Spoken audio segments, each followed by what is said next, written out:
اعوذ باللہ من الشیطان الرجیم، بسم اللہ الرحمن الرحیم۔ آج 2 نومبر 2085 اتوار کا دن ہے۔ Chairman Mehran communication network, Jan Nisar Pak ISI، جان نثار پاک آرمی، جان نثار پاک رینجر، جان نثار پاک پولیس، کنوینئر ماہدہ رابطہ کمیٹی پاکستان، صدر آل پاکستان دائرہ میڈیا فیڈریشن، جوائنٹ سیکریٹری انجمن فلاح دائرہ Karachi action committee, CMC news HD web TV Pakistan.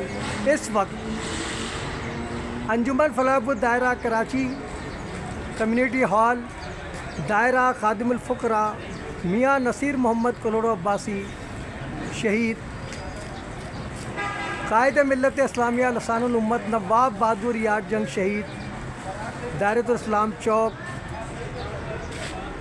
UC10 مصطفیٰ آباد، نصو بٹو کالونی، ناد نام آباد ٹاؤن کراچی، متصل مرکزی شاہراہ میجر انور شمیم عباسی شہید پر موجود ہے ایک اہم بریکنگ نیوز کے ساتھ۔ Chief of army staff Pakistan general Hafiz Syed Asim Munir, corps commander Karachi, IG Sindh, اہلیان مصطفیٰ آباد، خصوصاً دائرہ میڈیا برادری اور اس علاقے میں رہائش پذیر عباسی برادری سے مخاطب ہے، آپ سب کو خاکسار کا سلام عقیدت۔ آپ دیکھ سکتے ہیں کہ یہ پلاٹ کبھی رونقیں ہوا کرتی تھی۔ اس پلاٹ پر یہ پلاٹ صرف دائرہ میڈیا برادری کے کام نہیں آتا تھا، پورے اہلیان مصطفیٰ آباد کے کام آتا تھا۔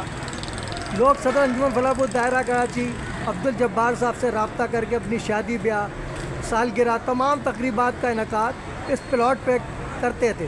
اس کی تاریخ بتا دوں، اس پلاٹ کی آپ لوگوں کو یاد ہوگا کہ اس پلاٹ پر ہماری برادری کے غدار جیون علی مرحوم نے قبضہ کیا، جن کو رکھوالی کے لیے رکھا تھا، ان کو دکان بھی مفت میں کرائے پہ دی تھی کہ آپ دیکھ بھال کرنا۔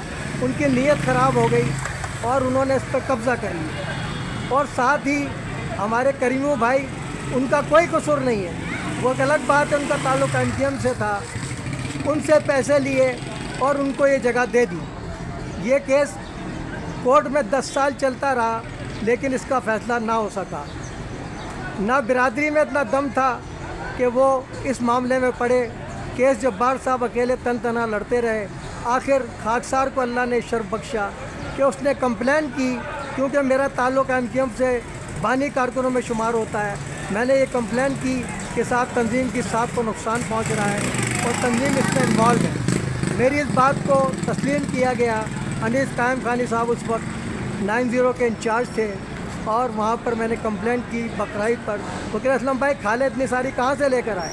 میں نے کہا پورے کراچی سے دائرہ میڈیا برادری نے کھالیں MTM کو دی ہیں۔ بولا علاقے میں کیوں نہیں دی؟ میں نے کہا جب علاقے والے قبضہ کر لیں کسی کے پلاٹ پر تو بتائیے ان کو کیسے دی جا سکتی ہے۔ انہوں نے اسی وقت انکوائری کی، سیکٹر انچارج جمال بھائی تھے اس وقت، انہوں نے انکوائری کی اور کہا کہ اسلم بھائی صحیح کہہ رہے ہیں۔ تو جو فیصلہ 10 سال میں نہیں ہو سکا، وہ فیصلہ ہوا، منٹوں میں حل ہوا۔ اور اللہ کا شکر ہے کہ پھر اس پلاٹ پر تعمیرات شروع ہوئی تو ایک سازش پھر ہوئی کہ ایک اپلیکیشن DC آفس میں گئی کہ یہ قادیانی اپنی عبادت گاہ بنا رہے ہیں۔ تو آپ دیکھ لیں، یہ ہے وہ عبادت گاہ قادیانیوں کی، جس کا نام ہے انجمن فلاح دائرہ کراچی، جو سب کے استعمال میں تھی۔ تو وہ درخواست کس طرح رد ہوئی؟ یہ سازشیں آج سے نہیں ہو رہی ہیں، پھر دوبارہ وہی سازش ہو رہی ہے، لیکن وہ بھی ناکام ہو چکی ہے۔ محسن ایڈوکیٹ جیسے جب غدار برادری میں موجود ہوں، عزیز مہدی جیسے غدار برادری میں موجود ہوں، دانش رضا جیسے غدار برادری میں موجود ہوں، عادل کبیر جیسے غدار برادری میں موجود ہوں، تو کوئی وجہ نہیں کہ برادری کو ناقابل اطلافی نقصان پہنچے۔ لیکن اب وہ وقت آ گیا ہے کہ یہ کیس ہائی فائی لیول پر حکمرانوں کی نگاہ میں آ گیا ہے، اور SSP سینٹرل ہمارے ذیشان شفیق صدیقی اس کیس کی انکوائری کر رہے ہیں، اور انشاءاللہ تعالی اس کا رزلٹ آئے گا۔ اور آپ لوگوں کو مبارک ہو کہ سندھ بار کونسل میں بھی مہران کمیونیکیشن نیٹ ورک کے سرپرست عامر فواز وڑائی، جو کہ صدر کراچی بار ایسوسیشن بھی ہیں، اور انشاءاللہ آئندہ بھی وہ دسمبر میں الیکشن میں بھاری اکثریت سے کامیاب ہوں گے، وہ سندھ بار کونسل کے رکن منتخب ہو چکے ہیں۔ اور مجھے امید ہے کہ سندھ بار کونسل میں جو ہم نے درخواست دی ہے محسن ایڈوکیٹ کے خلاف، اس پر بھرپور طریقے سے عمل ہوگا، اور جلد ہی ہمارا محسن ایڈوکیٹ اپنے منطقی انجام کو پہنچے گا۔ اور اس کے ساتھ ہی میں تاریخ بتا دوں اس پلاٹ کی کہ جب شفقت عباسی صاحب حج کر آئے تو ہم نے ایک استقبالیہ رکھا تھا. جب وہ استقبالیے میں آئے تو شاہد عباسی یہاں کونسلر تھے ہمارے, جنرل کونسلر. انہوں نے کہا کہ شفقت عباسی صاحب آپ نے کہاں بلا لیا, یہ تو قادیانی ہے. تو شفقت عباسی صاحب نے کہا تجھے کس نے کہا؟ انہوں نے کہا کہ محفوظ عباسی کہہ رہا ہے. تو بولا محفوظ عباسی سے بولو پہلے اپنی تاریخ پڑھے پھر آ کر بات کریں. تو یہ حقائق ہے اور انشاءاللہ تعالیٰ یہ 3-5 ان کا ہونے والا ہے اور انشاءاللہ یہ سب جیل کی سلاخوں کے پیچھے غدار جائیں گے. ہمیں کسی سیاسی مذہبی جماعتیں سے کوئی شکایت نہیں. جب برادری کے غدار کسی کو ورگ لائیں تو انہیں کیا معلوم کہ ہماری تاریخ کیا ہے. وہ تو یہ تک کہہ گئے کہ سید محمد جمہوری سے قادیانی پیدا ہوئے. میں تو اب قادیانی سے بھی رابطہ کروں گا کہ بھائی تمہاری بھی نسل بگاڑ رہے ہیں. یہ لوگ ووٹ لینے کے لیے قادیانی کے پاس جاتے ہیں, ویسے قادیانی کو کافر کہتے ہیں. اب کوئی نہیں نکل رہا قادیانی کے خلاف, لیکن ہمارے خلاف اتحاد بنایا ہوا ہے.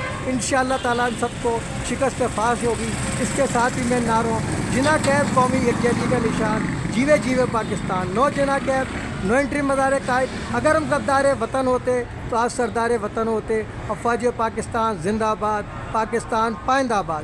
اس کے ساتھ ہی میں ان تمام برادری غداروں کو بتا دینا چاہتا ہوں کہ تم عباسی کلوڑا برادری کی تاریخ کو کسی طرح بھی مخص نہیں کر سکتے.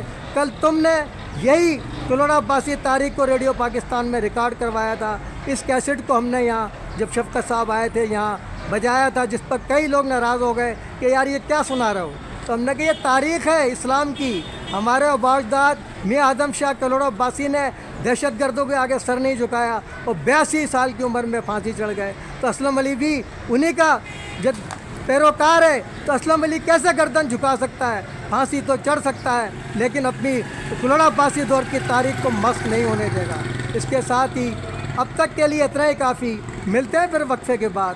باخبر رہنے کے لیے دیکھتے رہیے وقا سے خبر تک. ظلم کے خلاف مظلوموں کے ساتھ اساس پاکستان کا نگہبان, نڈر بے باک حق پرست صحافت قلم بردار, MCN news, IG vibe TV Pakistan.